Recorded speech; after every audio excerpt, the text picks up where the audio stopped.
conhece Sócrates, né? Então ele tá lá escrevendo as peças de teatro dele, vivendo aquela vida que é bastante hedonista em muitos aspectos, mas ao mesmo tempo também com muito treinamento físico, uma pessoa de muitas virtudes, conhece o Sócrates, e aí ele rasga todas as peças de teatro dele. Fala, cara, esse cara tá em outro nível de profundidade. Mas porque ele talvez reconheça que a obra dele era muito superficial, Muito superficial, perto dessa profundidade da vida. Ele tava vivendo uma vida meio hipster ali. Ele tá vendo uma vida meio hipster e ele fala, olha, os problemas políticos, morais, tudo mais, isso aqui é muito maior do que eu tô vislumbrando. Ele se abre para uma discussão do mundo eterno, que existem coisas que são eternas, que ele nunca tinha pensado dessa maneira. E ele fica muito impactado pela morte de Sócrates, porque ele presencia, ele assiste o julgamento da morte de Sócrates. O irmão dele, o Glauco, era um aluno muito próximo de Sócrates, um dos principais, aliás, o personagem principal da República de Platão, porque a obra de Sócrates não chega para o Platão, né? É Platão que escreve, o personagem principal de quase todos os livros de Platão vai ser o Sócrates. E se nós olharmos ali, por exemplo, a República, o principal aluno de Sócrates é o Glauco, irmão do Platão. E ele tá lá na Apologia. Então, a Apologia de Sócrates, que é o livro que conta a morte dele, o julgamento, Platão assiste. Inclusive, tem um quadro muito bonito, que é a morte de Sócrates, que tem o Platão velho sonhando a Apologia e o Platão jovem chorando a morte do mestre, né? Então, ele assiste a morte do mestre e depois que ele vê a morte do mestre, ele entra em crise. Fala, olha, a democracia ateniense de fato virou uma palhaçada completa, eles matam as pessoas mais dignas, as pessoas já não querem mais saber de coisas mais profundas, e ele larga muitos dos projetos dele para se dedicar à busca do conhecimento, à filosofia. E aí o que ele vai fazer é uma viagem, uma espécie de tour global, para tentar estudar com os maiores sábios dos lugares que ele conhece como os principais. Então ele vai basicamente Itália, Egito e Babilônia. São os 3 lugares que têm o maior desenvolvimento, né? Inclusive para os gregos, nós pensamos numa civilização antiga que foi base da nossa, nós pensamos na Grécia. Os gregos tinham a mesma relação com o Egito. Para eles, o Egito era como um mundo distante, antigo, longínquo, de conhecimentos que tinham sido perdidos, que tinham sido deixados no passado, né? E aí, nesses lugares que ele vai visitar, ele vai ter uma grande influência de Pitágoras. Então, esse mundo da matemática para Platão vai ser gigantesco. Tanto que no futuro, quando ele colocar na academia, vai ter escrito, né? Não entre quem não sabe geometria. Porque para Platão, a matemática é onde você ganha objetividade. O homem que não é versado na matemática, ele está preso em coisas que são opiniões. O cara está preso, ele está toda hora preocupado com os sentimentos dele. Ele nunca entra no mundo objetivo. E a matemática um pouco doma os sentidos e faz o cara dar esse sentido de objetividade maior. Uma coisa abstração, de conseguir pensar fora do exemplo imediato. Da escola de Platão vai vir um dos grandes matemáticos da história, que é Euclides. Todos os maiores matemáticos aprenderam geometria com os elementos de Euclides. Era o livro didático, só Newton foi aprender matemática, foi estudar os elementos, começa com os elementos de Euclides, né? Aluno de Platão. Então, Platão, na Itália em especial, vai conhecer muitos pitagóricos. Uma vez eu fiz uma aula de matemática avançada, anos atrás, entrei nessa. E o primeiro slide do professor, isso na época do mestrado, né? Falei, deixa eu entrar numa aula de matemática para ver se eu arrumar problema para minha vida, né? E aí o professor, o primeiro slide dele é a fórmula de Bhaskara antes de Bhaskara. Ele falou, vou mostrar para vocês a fórmula de Bhaskara no Egito Antigo, sendo usada. E aí ele mostrou uma grafia exótica, né? Não é a grafia que da matemática que nós usamos.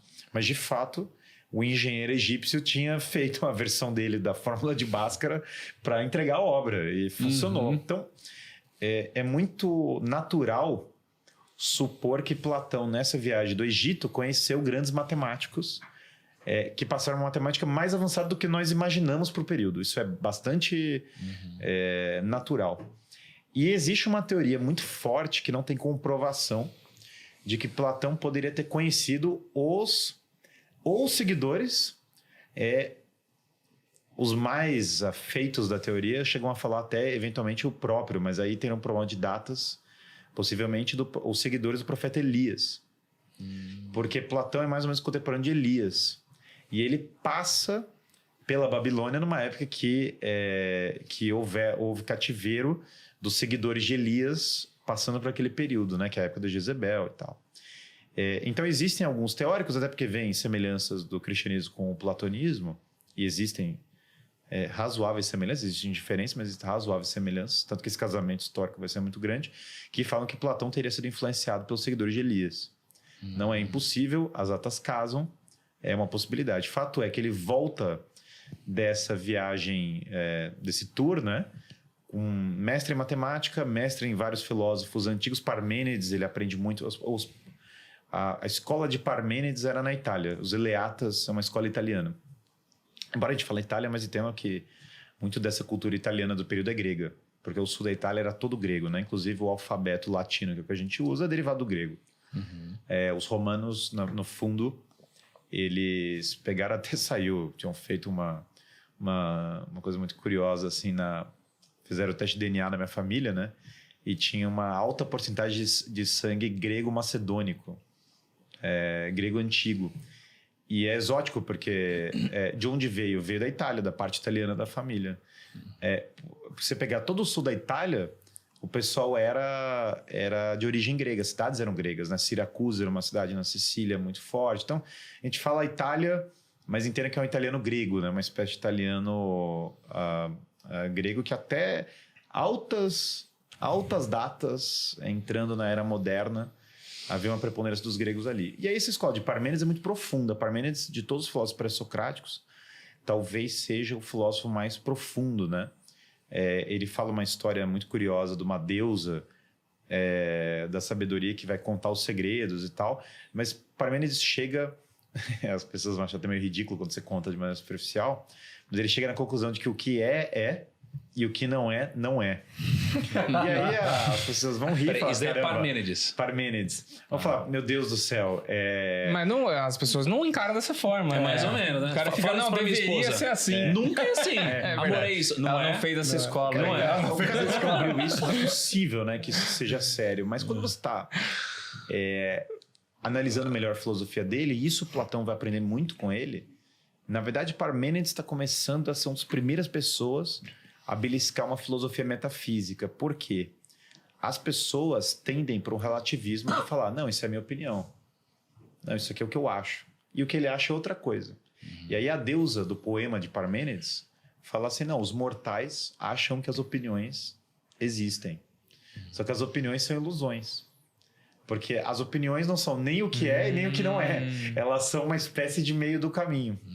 E, na verdade, quando você destrava, quando você tira o véu, o que vai aparecendo é o que é e o que não é. E esse o que não é real. Então, você pode falar assim, não, porque uma percepção. O quadrado redondo, eu acredito no quadrado redondo. Aí a Deus ia falar para você, o quadrado redondo não é. E dado que ele não essa sua crença ela é desprovida de validade. E só o que tem validade é o reino do E o que então é uma coisa só. E aí a conclusão dela é que o ser, o mundo, faz parte de um único real. Existe uma no fundo o que Parmênides está beliscando, que vai ser fortíssimo para a filosofia de Platão, é a unidade do real. Que todas as pessoas estão inseridas numa mesma realidade. Existe uma única verdade.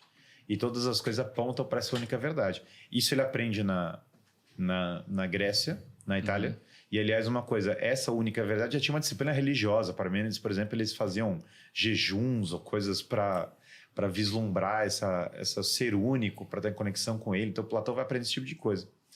E aí ele termina esse tour, volta para Atenas, e ele fala, nossa, eu mergulhei na filosofia de Sócrates, mergulhei na sabedoria dos antigos, e agora eu tenho esse lixo de governo. Isso aqui é uma tragédia, a sociedade está afundando, o que eu faço? E aí o grande insight de Platão beleza, eu vou dar um golpe. Vou derrubar o regime e vou estabelecer um regime bom. Só que aqui em Atenas não vai dar certo, os caras vão me matar, aqui a briga é grande demais. Então eu vou pegar uma ilha aqui na Sicília, que é território menor, muita fazenda, vamos para Sicília. É uma ilha, aliás, né?